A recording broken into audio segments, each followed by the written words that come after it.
Quando um filho nasce num contexto de escassez, isso é muito problemático. Mas quando um filho nasce num contexto muito confortável, também tem seus limites. Essa fase, ela tem essas características. As pessoas, elas estão se sentindo em transição, elas têm uma exploração da identidade, elas têm um foco no eu, elas têm uma instabilidade e elas têm uma percepção de múltiplas possibilidades. A partir deste contexto, como que os pais devem agir? Os pais devem dar dinheiro para os filhos nessas fases? Dar dinheiro para fazer o que com esse dinheiro? É para subsidiar o essencial? É para subsidiar o não essencial? E será que se os nossos pais bancam absolutamente tudo, nós temos oportunidade de descobrir o que é relevante para nós?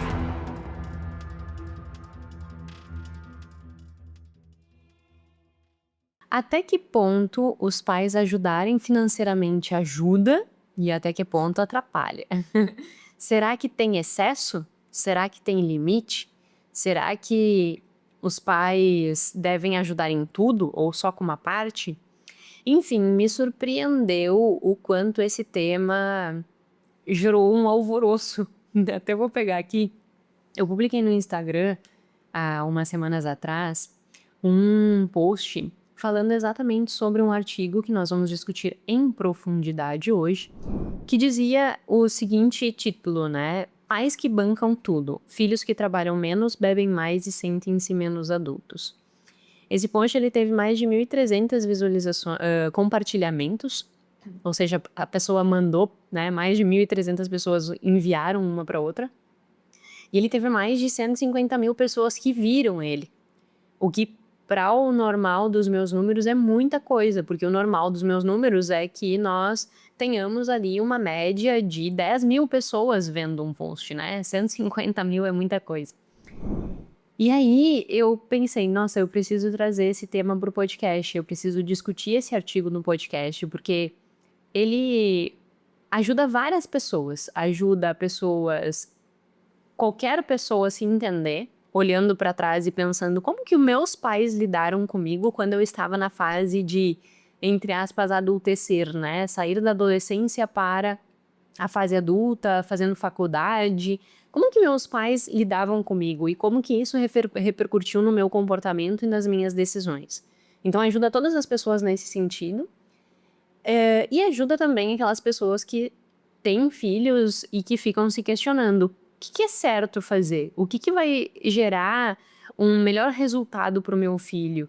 Será que eu tenho que pagar tudo? Será que eu não tenho? Enfim, o que eu devo fazer?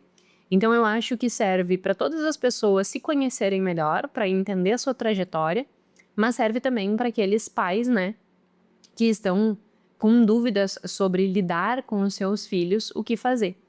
Não que eu tenha tido filho, mas que, ainda mais nessa idade, né, com 20 anos, mas eu vou trazer um estudo que foi publicado numa revista bem renomada e que discute de uma forma muito interessante este tema.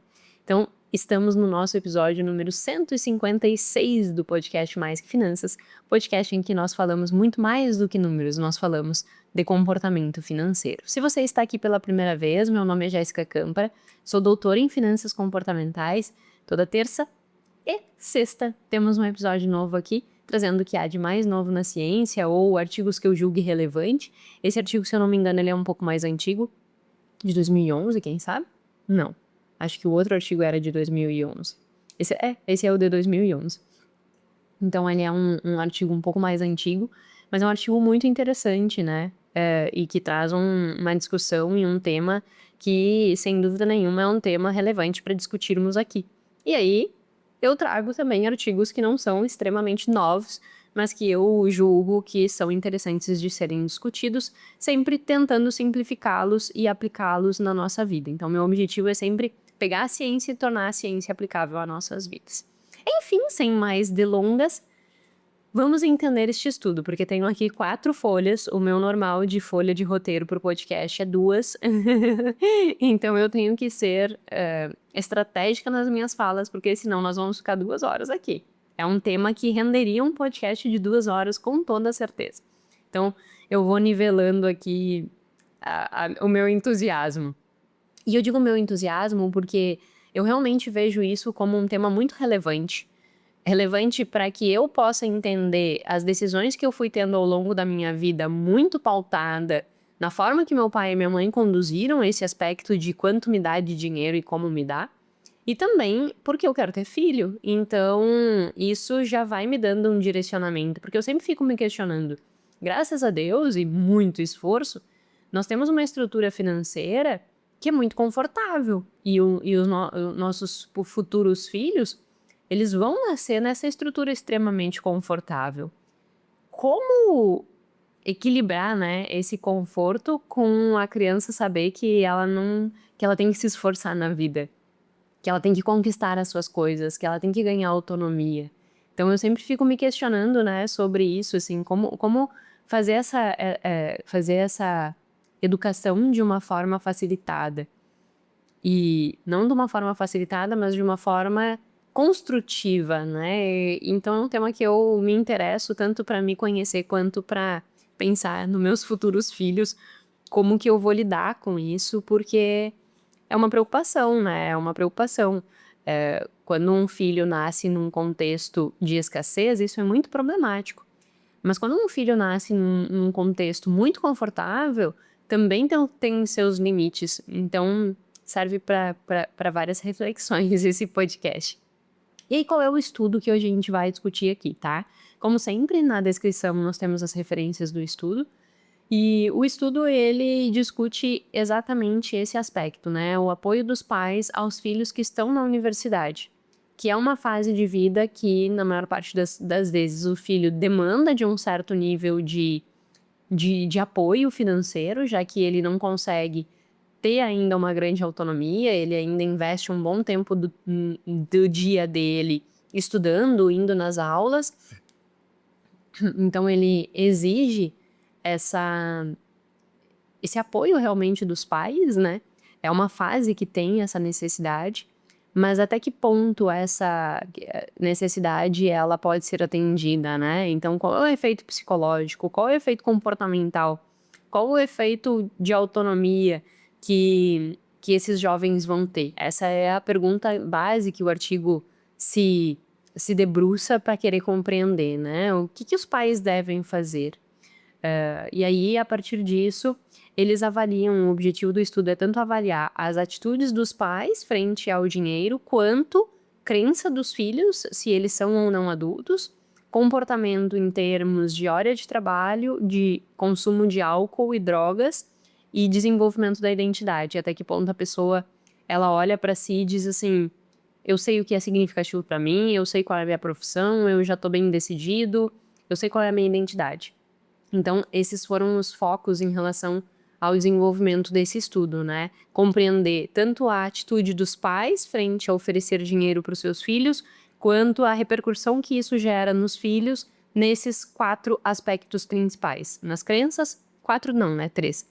Nas crenças, se acham ou não adultos, no comportamento de tempo de trabalho, álcool e drogas, e no desenvolvimento dessa identidade. Então, esse era o objetivo do estudo.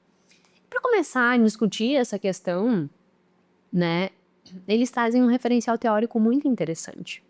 Eles trazem um referencial teórico pautado numa teoria de desenvolvimento de adultos emergentes que parte do princípio de que existem 4 características básicas para uma pessoa que vive entre os 18 a 29 anos. Que seriam que seria essa fase de transição entre eu sou um adolescente, jovem e eu sou um adulto.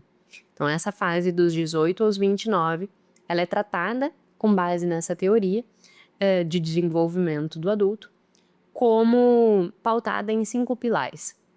Quais seriam esses 5 pilares? Quais seriam os pilares que mostram que essa fase ela ainda está latente? E aí tu pode ter 40 anos e tu tá vivendo nessa fase. Eu acho que super vale essa análise. Eu já atendi várias pessoas que com 40 anos ainda estavam, por exemplo, morando com os pais.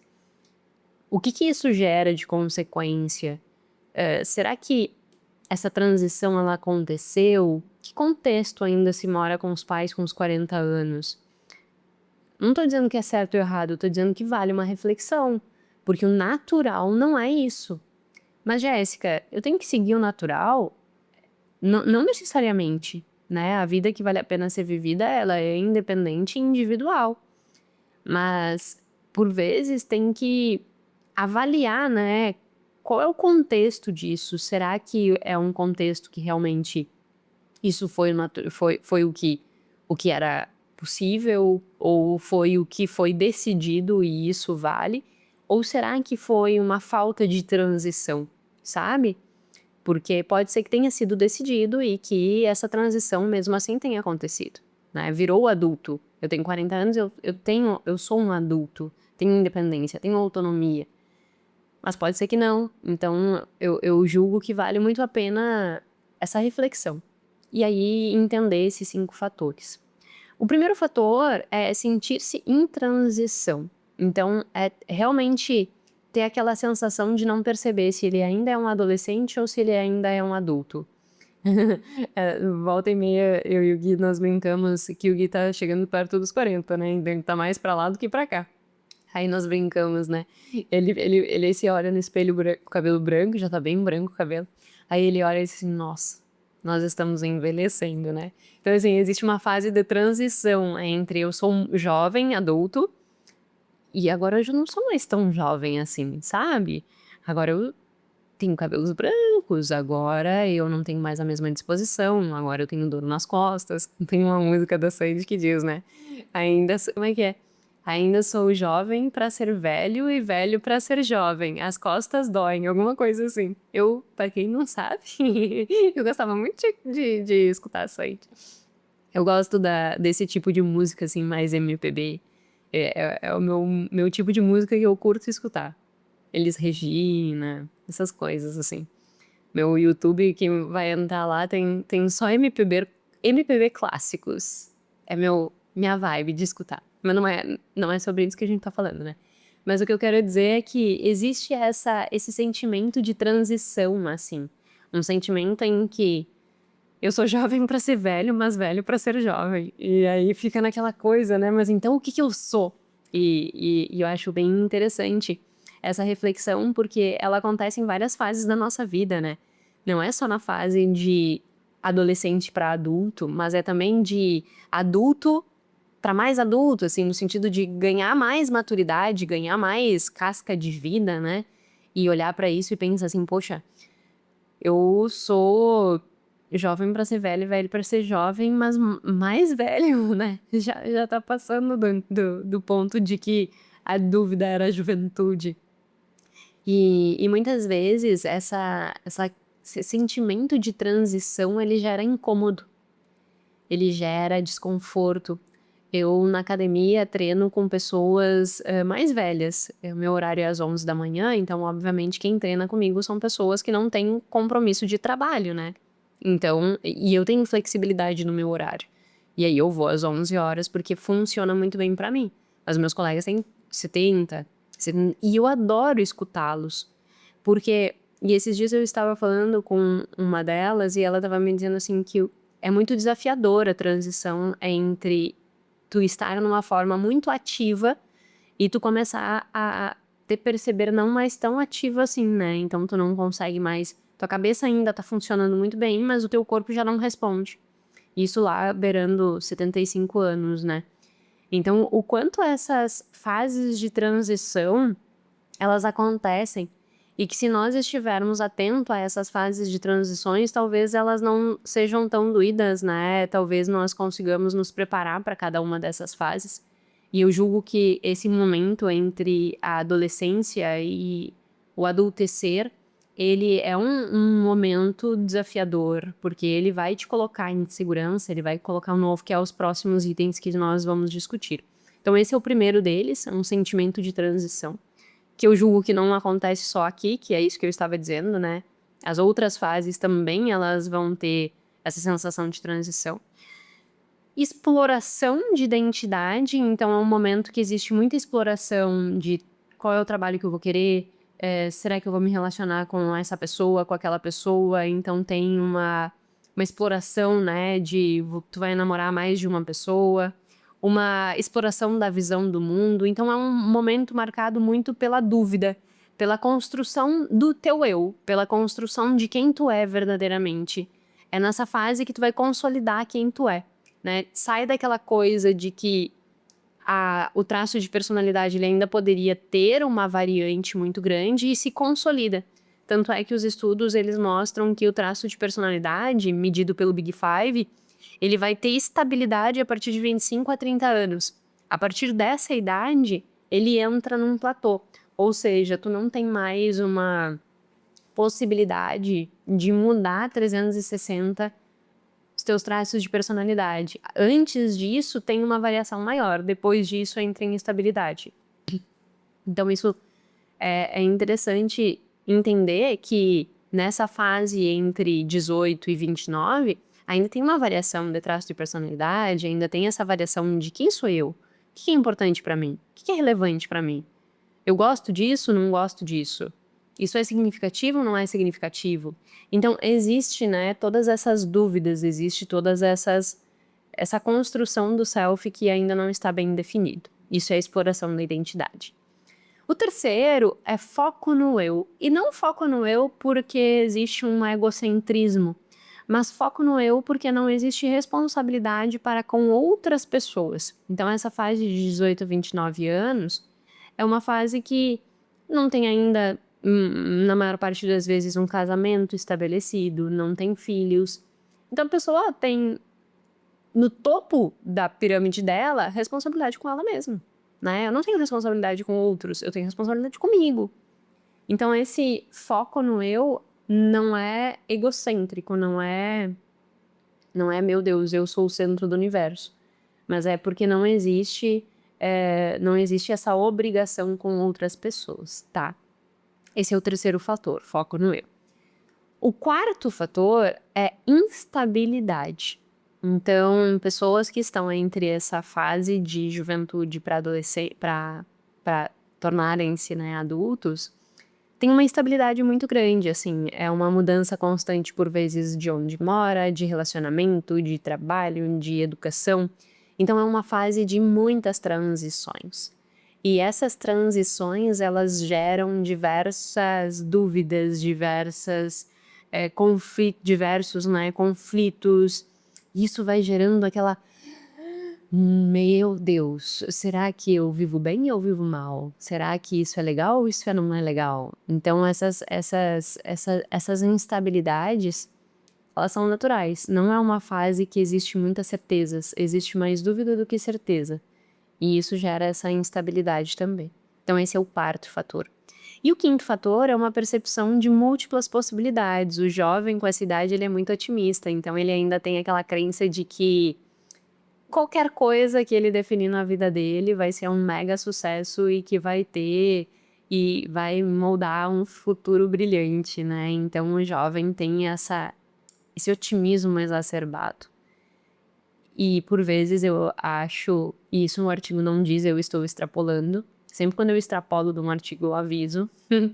Eu julgo que essa idade é uma idade em que existe, sabe aquela curva, né, de Kruger, que o jovem tá lá em cima, ele acha que sabe muito, e aí depois quando a pessoa vai estudando, tu começa a perceber, puxa, o buraco é um pouquinho mais embaixo, eu não sei tanto quanto eu achei que eu deveria, que eu soubesse, né? E aí tu cai lá no vale, e aí depois tu começa a subir lentamente, entendendo que tu sabe pouco, e que tu ainda precisa aprender muito, e que sempre tem algo a aprender. E disso eu crio aquela frase que eu já mencionei aqui várias vezes: quem acha que sabe muito estudou pouco. Porque quanto mais nós estudamos, mais nós vamos entender que tem muito ainda a aprender. Eu tenho muito ainda a aprender. Eu sou muito consciente hoje da minha ignorância. E o jovem, ele não é consciente da sua ignorância. E a gente só consegue entender isso depois que, não que eu tenha uma grande idade, né? Mas eu já saí da fase dos 29, já tô com 33. E eu acho que essa é uma fase que eu já saí dessa ilusão de achar que eu sei tudo, de achar que que eu sou a dona da razão, de achar que é eu que sei. eu passei essa fase, sabe, eu tive essa fase, muito teimosa como sou, eu tive essa fase. E é uma fase que não agrega em nada, não agrega em absolutamente nada. E eu vejo os jovens, né, com essa percepção de múltiplas possibilidades, errando muito nisso. Porque daí fecha os ouvidos para os adultos, eu que sei da minha vida, eu que faço o que eu quero, eu não sei o quê, e aí depois bate a cara na parede. Meu pai que dizia sempre. Ele sempre foi muito firme conosco e ele dizia sempre que melhor bater cabeça dentro de casa do que na rua. Ele não usava com essas palavras, mas era isso que ele queria dizer, né? Que era muito melhor sofrer dentro de casa, ter pressão dentro de casa, ter regra dentro de casa, do que ser cobrado na rua. Então, que tu seja cobrado dentro de casa e que quando tu saia na rua, tu saiba lidar com essas coisas. E realmente, eu vejo que os jovens às vezes se perdem nisso, né? Então, essas são as 5 características as quais o artigo se pauta para dizer assim: olha, essa fase, ela tem essas características. As pessoas, elas estão se sentindo em transição, elas têm uma exploração da identidade, elas têm um foco no eu, elas têm uma instabilidade e elas têm uma percepção de múltiplas possibilidades. A partir deste contexto, como que os pais devem agir? Os pais devem dar dinheiro para os filhos nessas fases? Dar dinheiro para fazer o quê com esse dinheiro? É para subsidiar o essencial? É para subsidiar o não essencial? O que eu tenho que dar para os filhos, né? E aí ele começa a fazer um estudo em cima disso, dessa construção do o que é o certo. Não que nós podemos utilizar isso como um bater de martelo e dizer assim, não, esse é o certo e pronto, né? Nunca é assim, até porque pesquisa, sempre existe uma próxima pesquisa que pode refutar aquilo que foi apresentado. Então, nunca nós podemos bater o martelo definitivo. Mas o estudo ele busca trazer essa resposta com base numa pesquisa. Então ele pega 402 participantes que estavam dentro da faculdade e pede para que esses participantes também convidem os seus pais, um dos seus pais, né? E aí 280 pais participaram da pesquisa. Então foram 402 participantes e mais os 260 pais. O que tinha nessa pesquisa? Primeiro, os 402 participantes jovens, eles responderam um questionário de 448 itens. Isso é muita coisa, né? É bastante coisa, um questionário bem amplo.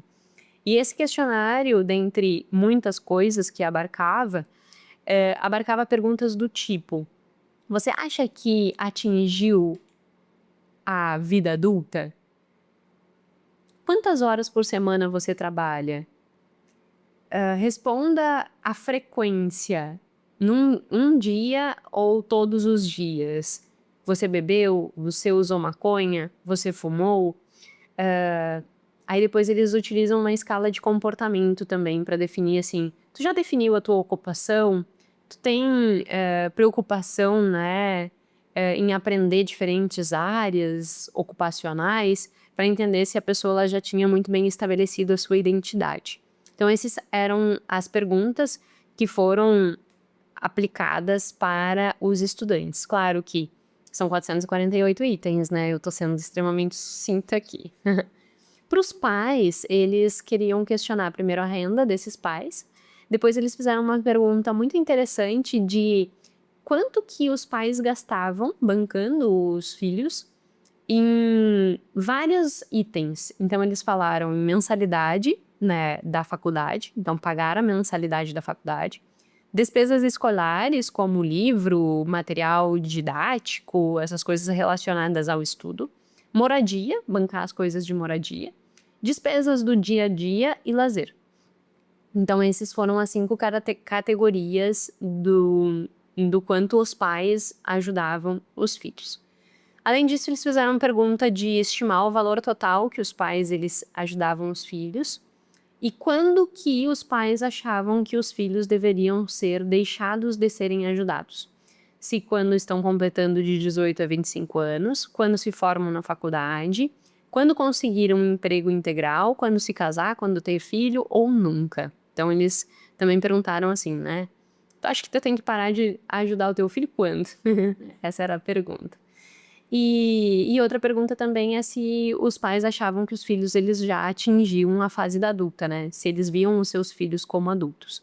E esses questionários todos tinham como objetivo justamente mapear isso. Que ajuda os pais davam e se depois, frente a alguns testes estatísticos que eu vou ir encaminhando para explicar, qual é a melhor forma de ajudar que vai fazer com que aquele adolescente beba menos, se drogue menos, tenha mais autonomia e consiga ter uma identidade mais estabelecida de si.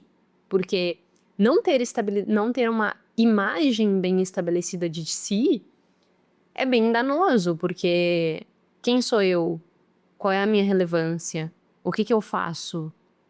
Sabe, isso vai criando um buraco existencial, né? Isso vai criando um questionamento que, por vezes, a pessoa ela se perde. Então, é muito ruim quando uma pessoa ela não sabe o que ela gosta, quando ela não sabe o que é relevante para ela, quando ela não tem clareza sobre o que ela gosta de fazer. E eu sei que isso é uma discussão muito polêmica, porque volta e meia, quando eu falo sobre isso, as pessoas dizem, tá, mas então, como é que eu descubro o que eu gosto de fazer? Como é que eu descubro o meu propósito? Tem um podcast que eu falo aqui mais sobre esses aspectos. E aí eu não vou me deter muito nisso, né? Mas a grande questão é que, como eu disse no episódio passado, e se tu não viu, te convido a assistir, é muito ilusório nós acharmos que nós vamos ter um script para que a gente possa achar o nosso propósito, sabe? Nossa, faça isso que você vai ter a resposta do seu propósito. É muito ilusório isso. E as pessoas vendem por aí isso, né? Mas isso não existe. Tu nunca vai conseguir ter essa resposta com um script. Ah, faça isso, faça aquilo, faça. No final das contas, o que tu vai ter que fazer é testar algumas coisas. É testar aquilo que tu faz e diz assim, nossa, que incrível isso aqui, eu faria mesmo sem ganhar. Porque isso aqui é muito relevante pra mim. Eu fico faceiro de fazer. Faceiro é uma coisa muito gaúcha. E eu acho que isso é um grande termômetro, sabe? Volta e meia eu tô produzindo alguma coisa, tipo, apostila, tô produzindo aula, tô produzindo o próprio podcast, tô produzindo e organizando com o grupo de mentores que agora nós voltamos às mentorias individuais. Então não sou mais eu que dou as mentorias individuais. Eu montei um grupo que veio da formação em finanças comportamentais, que é supervisionado por mim, que segue exatamente o método que eu desenvolvi, né, para oferecer essas mentorias, e que tem um envolvimento muito grande meu de olhar cada caso, de pegar o relatório, de pegar o diagnóstico, de ver tudo isso e acompanhar, direcionar o que tem que fazer com cada caso, enfim. Então, e o simples fato de eu fazer isso e olhar e pensar assim, nossa, que trabalho bem feito, isso por si só já me realiza. Então isso significa que eu achei o que me faz feliz. É isso, sabe? Quando tu olha pro que tu tá fazendo e tu diz assim, nossa, que massa isso, tu não tá esperando que ninguém chegue pra ti e diga assim, parabéns pelo que tu fez. Porque tu mesmo viu valor naquilo. Não que nós vamos achar que tudo que a gente faz é perfeito, né? Longe de mim, porque eu sempre acho que posso melhorar e sempre acho que dá pra fazer alguma coisa diferente. Não é nesse sentido, mas é no sentido de tu ficar realizado com aquilo que tu fez, sabe? E isso é relevante. Então, esse senso da identidade, ele mexe muito nesse lugar. Que quando nós temos esse senso da identidade, isso faz com que nós consigamos ter uma vida mais plena. E será que se os nossos pais bancam absolutamente tudo, nós temos oportunidade de descobrir o que é relevante para nós?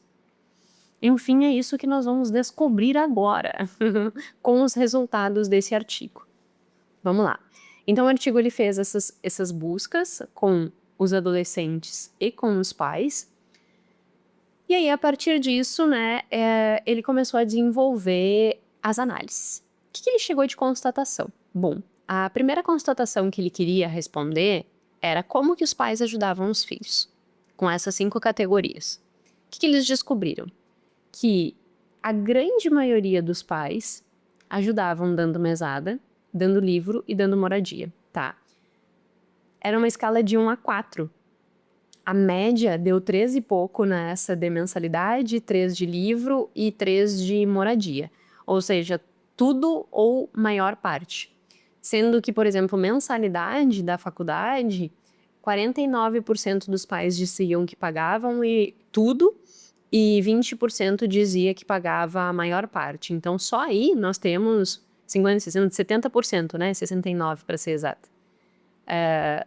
Do grupo de pais que fazia isso. Que bancava a moradia, 53% bancava tudo, então a grande maioria bancava tudo. E despesas diárias e recreação e lazer, menos pais bancavam. Então, bancava tudo, de 29% de despesa diária, bancava tudo de lazer e recreação, 13%. Então, percebe que existe um apoio muito grande dos pais em coisas essenciais e um menor apoio em coisas não essenciais nessa subdivisão. Isso foi um primeiro achado. Partindo disso, eles começaram fizeram aquela pergunta, né? Quando que tu acha que deve parar? E só a título de curiosidade, a maior parte dos pais, 45%, dizem que acham que tem que parar de ajudar os filhos quando eles conseguem um emprego em tempo integral. Nos Estados Unidos é um pouco diferente essa coisa de emprego do que aqui, né? Nos Estados Unidos é por hora, e aí 49% acha que que deve parar de ajudar os pais quando ele encontra um emprego em tempo integral, e 23% quando o filho termina a faculdade. E aí depois eles pegam todos esses dados e subdividem em perfis de pais. Então eles subdividem em 4 grupos.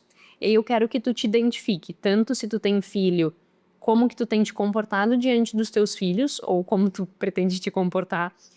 E quando tu era filho, como que tu viveu essa fase, tá? Porque isso é bem relevante para nós entendermos algumas repercussões dessa estrutura de quanto e como os teus pais te davam dinheiro, ou como e quanto tu dá para os teus filhos, o resultado que isso vai gerar lá na frente.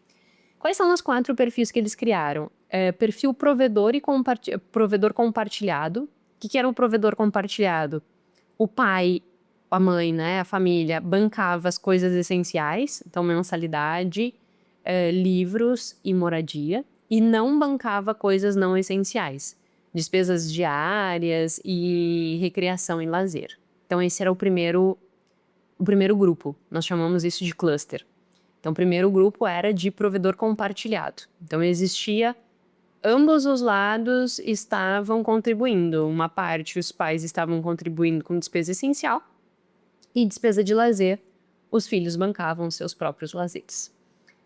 Depois nós temos o provedor mínimo, que é aquele que não ajuda em praticamente nada, nem no que é essencial, nem no que é não essencial. Depois nós temos o provedor suplementar, que ele não ajuda em nada do essencial, mas ele banca um pouco do lazer. Então, ele vai ajudar nas despesas diárias, no lazer, mas ele não vai ajudar no que é essencial. Ele não vai pagar mensalidade, ele não vai pagar livros, ele não vai pagar moradia. Ele é um provedor suplementar. E tem o provedor único, que banca absolutamente tudo, né? Então ele banca tanto o essencial quanto não essencial. Qual a repercussão disso? Qual é o resultado que isso gera? E eu, olhando para os 4 perfis, eu me identifico muito com esse provedor compartilhado. E é isso é um ponto que eu quero que tu faça, né? Como eu já disse, se identificar. Por que eu me identifico muito com esse provedor compartilhado? Porque o meu pai e a minha mãe, eles sempre me deram o que era essencial. Eles me deram um bom colégio, eles me deram casa para morar, ou seja, moradia, e eles sempre, eu quero um curso, eu quero um livro, eles sempre bancaram isso. Mas sempre me disseram, lazer, se tu quer, tu te vira. Tanto é que uma vez, quando nós estávamos reformando um apartamento, que a minha mãe tinha um apartamento muito antigo, E aí, eu e o meu irmão íamos morar lá, né? Nós morávamos num apartamento alugado, que era muito próximo à minha tia, mas eu já não tinha mais 12 anos, porque eu morava muito próximo da minha tia, porque eu saí de casa com 12 anos. Então, eu tinha que morar porta com a minha tia, porque daí pelo menos tinha um adulto ali supervisionando. Aí chegou um dado momento que a minha mãe disse assim: não, agora tu já não precisa estar morando mais porta com a tua tia, então vamos ir lá pro apartamento que não tem aluguel pra pagar, né? Que era o apartamento da mãe mesmo, que tava alugado pra um terceiro. Aí nós fomos pra esse apartamento e só que precisava fazer reforma e porque era um prédio mais antigo, então tinha que trocar fiação, tinha que trocar tudo, elétrica, hidráulica, piso, tudo. Tá. Aí fizeram a reforma pra que nós pudéssemos ir morar lá, eu e o mano. E aí quando nós chegamos pra começar a montar o apartamento, eu disse eu quero um sofá de silicone. Eu queria muito um sofá de silicone. Aí o meu pai dizia assim, olha, eu vou te dar um apartamento pra morar, com o que tu precisa pra morar. Vou te dar uma cama, vou te dar uma geladeira, vou te dar uma pia.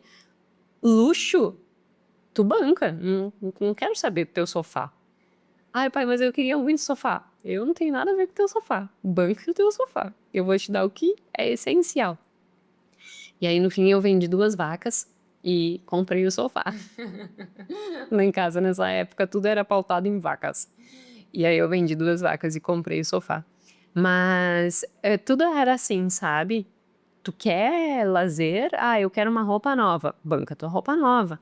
Ah, eu quero não sei o que pra dança. Banca tua coisa pra dança. Que eu dançava jazz, né? Então, sempre nós tivemos essa educação, assim, que tudo que era essencial nós teríamos, e isso já é bastante coisa, né? Mas qualquer luxo que nós quiséssemos, ou qualquer lazer que nós quiséssemos, nós teríamos que bancar. E aí, quando eu entrei na faculdade, no início da faculdade eu já comecei a fazer iniciação científica, né? E aí eu ganhava R$ 400, e esses R$ 400 era para esses meus lazeres, para as coisas da dança se eu quisesse, enfim, qualquer outra coisa sairia desses R$ 500 e os meus pais bancariam o restante. Então, eu vejo muito que eu vivi esse provedor compartilhado e que eu vi muitos colegas meus tendo os pais como os provedores únicos. E isso, quando nós vivíamos esse provedor compartilhado, eu devia ter uns 18 anos. Porque 21 eu casei, né? E aí eu e o Gui passamos a bancar as coisas. A não ser depois, quando nós viemos pra Floripa, a mãe pagou a faculdade do Gui. Então, mais uma vez, um provedor compartilhado, né? Mas ok, Jéssica, o que que isso gera de resultado? Consegui me identificar, então, só recapitulando, provedor compartilhado, pai e mãe banca essencial, tu banca o que é superficial. Provedor mínimo, teu pai e tua mãe não ajudam em quase nada. Provedor suplementar, tu que tem que bancar todo o essencial e por vezes ganha um luxo aqui, outro ali. E provedor único, teu pai e tua mãe bancam tudo, tá? Tenta te enquadrar aí como que foi na tua vida. Qual o resultado disso? O que que isso gera da vida? Bom, o que o estudo mostrou?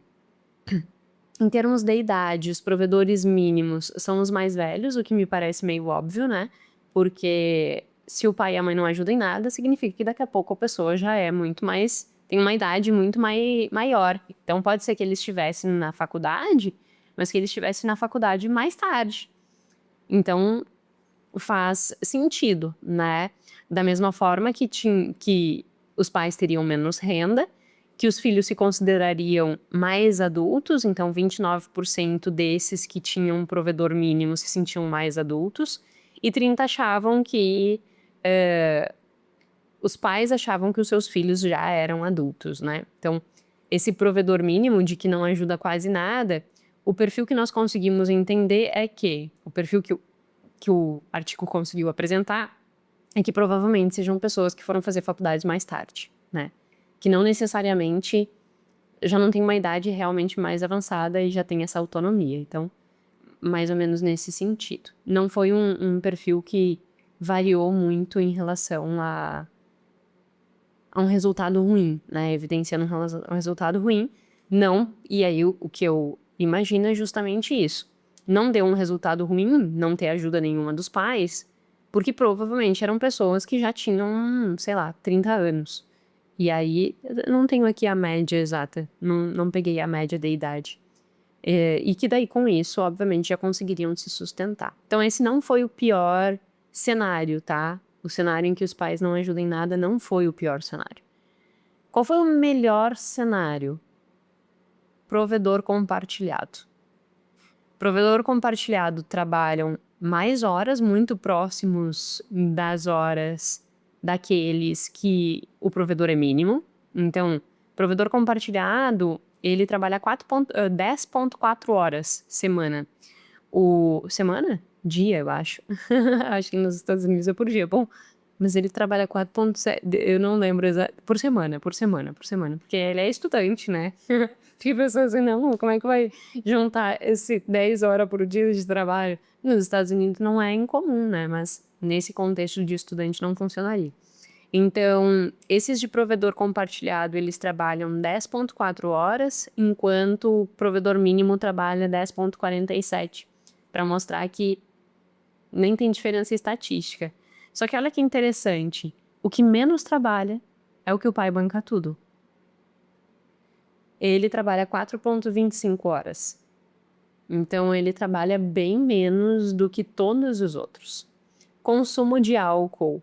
Esse público que o pai e a mãe bancam tudo, que é o provedor único, que é o grupo 4, eles têm maior consumo de álcool. E junto com aqueles que o pai é um provedor suplementar, ou seja, que só banca as coisas supérfluas, esses dois grupos, né, de provedor suplementar e provedor único, nesses dois grupos há uma maior incidência de maconha e de uso de cigarro.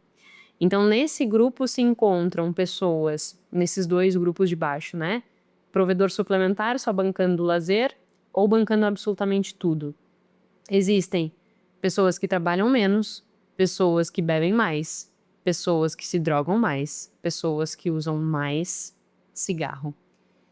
E do ponto de vista de identidade, da pessoa olhar e se compreender em termos de identidade, nós percebemos que são as pessoas que têm um menor senso de identidade, aquelas que o pai e a mãe bancam tudo. Então, olha que interessante.